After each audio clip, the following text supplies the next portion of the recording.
بسم اللہ الرحمن الرحیم۔ احادیث فضائل درود پاک۔ درود شریف پڑھنا بھی جنت میں لے جانے والا عمل خیر ہے، اور درود شریف کی برکات و فضائل کے بارے میں بکثرت احادیث موجود ہیں۔ اس میں سے چند حدیثیں ہم تبرکاً ذکر کرتے ہیں۔ حدیث نمبر 1، عن ابن مسعود قال قال رسول اللہ صلی اللہ علیہ وسلم اولا الناس بی یوم القیامت اکثرهم علی صلاۃ، رواہ ترمذی۔ یہ حدیث پاک ترمذی اور مشکات میں ہے۔ حضرت ابن مسعود رضی اللہ تعالیٰ عنہ آپ نے کہا کہ رسول اللہ عز وجل وصلی اللہ تعالی علیہ وآلہ وسلم نے فرمایا ہے کہ تمام لوگوں میں مجھ سے سب سے زیادہ قریب قیامت کے دن وہ شخص ہوگا جو سب سے زیادہ مجھ پر درود شریف پڑھتا ہوگا۔ یہ حدیث پاک ترمذی میں ہے۔ حدیث نمبر 2، عن انس قال قال رسول اللہ صلی اللہ تعالی علیہ وآلہ وسلم من صلی علیہ صلاۃ واحدۃ صلی اللہ علیہ عشر صلوات وحطت عنہ عشر خطیات ورفعت لہ عشر درجات۔ یہ حدیث مشکات شریف کی جلد نمبر 1 صفحہ نمبر 86۔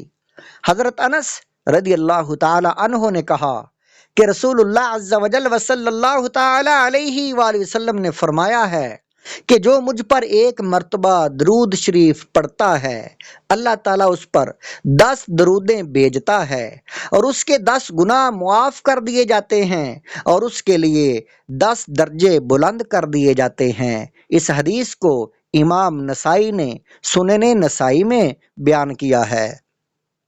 حدیث نمبر 3، عن ابی ہریرہ قال قال رسول اللہ صلی اللہ علیہ وآلہ وسلم ما من احد یسلم علی الا رد اللہ علی روحی حتی ارد علیہ السلام، رواہ ابو داؤد۔ مشکات جلد نمبر 1 صفحہ نمبر 86۔ حضرت ابو ہریرہ رضی اللہ تعالیٰ عنہ آپ نے کہا کہ رسول اللہ عز وجل وصلی اللہ تعالی علیہ وآلہ وسلم نے فرمایا ہے کہ جو شخص بھی مجھ پر سلام عرض کرتا ہے تو اللہ تعالیٰ میری روح کو مجھ پر لٹا دیتا ہے، یہاں تک کہ میں اس کے سلام کا جواب دیتا ہوں۔ یہ حدیث پاک سنن ابو داؤد کی حدیث ہے۔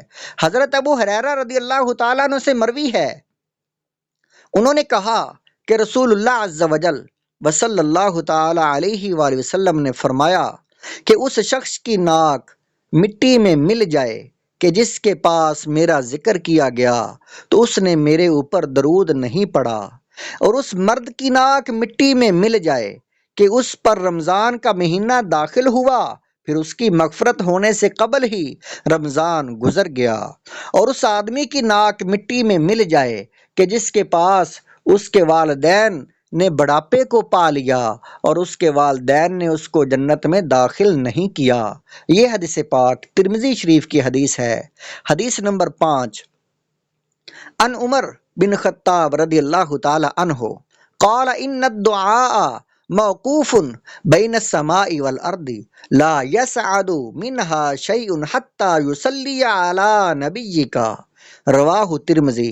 مشکات جلد نمبر 1 صفحہ نمبر 87۔ حضرت عمر بن خطاب رضی اللہ تعالیٰ عنہ سے مروی ہے، انہوں نے کہا کہ دعا آسمان و زمین کے درمیان ٹھہری رہتی ہے، دعاؤں میں سے کوئی دعا بھی اوپر نہیں چڑھتی یہاں تک کہ تو اپنے نبی پر درود پڑھ لے۔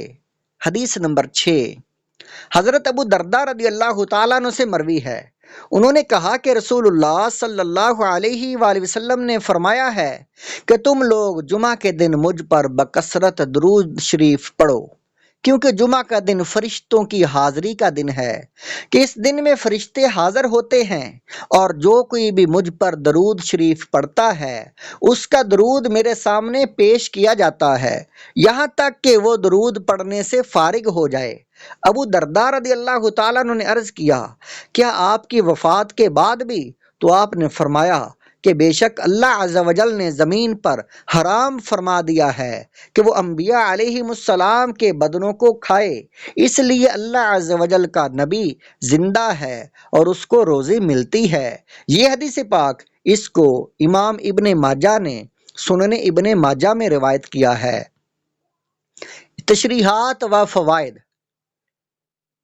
اس عنوان کی حدیث نمبر 1 کا مطلب یہ ہے، قیامت کے دن سب سے زیادہ میرے قریب وہ شخص ہوگا، وہ شخص رہے گا جو دنیا میں سب سے زیادہ درود شریف پڑھتا رہا ہوگا۔ حضور رحمت عالم صلی اللہ علیہ وسلم قیامت کے دن کبھی مقام محمود یعنی شفاعت کبریٰ کے مقام پر ہوں گے، کبھی حوض کوثر کے پاس رہیں گے، پھر آخر میں فردوس اعلیٰ کی اس منزل اعلیٰ میں تشریف فرما ہوں گے جو رب العالمین نے خاص طور پر اپنے محبوب صلی اللہ علیہ وآلہ وسلم کے لیے تیار کر رکھا ہے۔ بہرحال حدیث کا حاصل یہ ہے کہ حضور صلی اللہ علیہ وآلہ وسلم قیامت کے دن جہاں بھی اور جس مقام پر بھی ہوں گے، حضور صلی اللہ علیہ وآلہ وسلم سے سب سے زیادہ قرب اس شخص کو نصیب ہوگا، اس شخص کو خوش نصیب وہ شخص حاصل رہے گا جو دنیا میں سب سے زیادہ درود شریف پڑھتا رہا ہوگا۔ درود شریف کی کثرت کے بارے میں ترمذی شریف کی ایک حدیث بہت زیادہ رکت خیز و عبرت انگیز ہے۔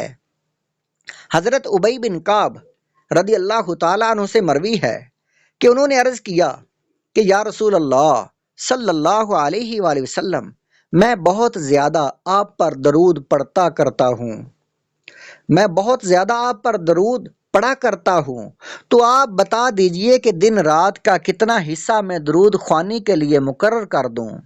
تو آپ صلی اللہ علیہ وآلہ وسلم نے فرمایا کہ جس قدر تم چاہو مقرر کر لو۔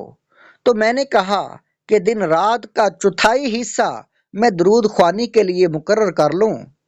تو حضور صلی اللہ علیہ وآلہ وسلم نے آپ نے فرمایا جس قدر چاہو مقرر کر لو، اگر تم چوتھائی سے زیادہ مقرر کر لو گے تو تمہارے لیے بہتر ہی ہوگا۔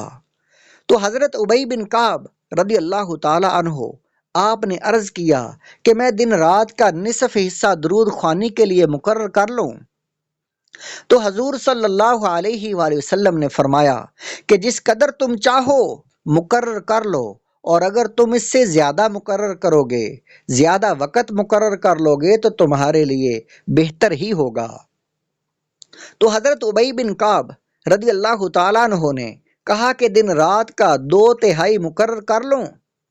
تو حضور صلی اللہ علیہ وآلہ وسلم نے فرمایا کہ تم جتنا چاہو وقت مقرر کر لو، اور اگر تم اس سے زیادہ وقت مقرر کر لو گے تو تمہارے لیے بہتر ہی ہوگا۔ تو حضرت ابی بن کعب رضی اللہ تعالیٰ عنہ حضرت ابی رضی اللہ تعالیٰ عنہ نے کہا کہ میں دن رات کا کل حصہ درود خوانی ہی میں خرچ کروں گا۔ تو حضور صلی اللہ علیہ وآلہ وسلم آپ نے فرمایا کہ اگر ایسا کرو گے تو درود شریف تمہاری تمام فکروں اور غموں کو دور کرنے کے لیے کافی ہو جائے گا اور تمہارے تمام گناہوں کے لیے کفارہ ہو جائے گا۔ یہ حدیث پاک مشکات شریف جلد نمبر 1 صفحہ نمبر 86 پر ہے۔ حدیث نمبر 3 کا مطلب ہے کہ جب میرا کوئی امتی مجھ پر سلام عرض کرتا ہے تو اللہ تعالیٰ میری روح کو اس سلام کرنے والے کی طرف متوجہ فرما دیتا ہے اور میں اس کے سلام کے جواب دیتا ہوں۔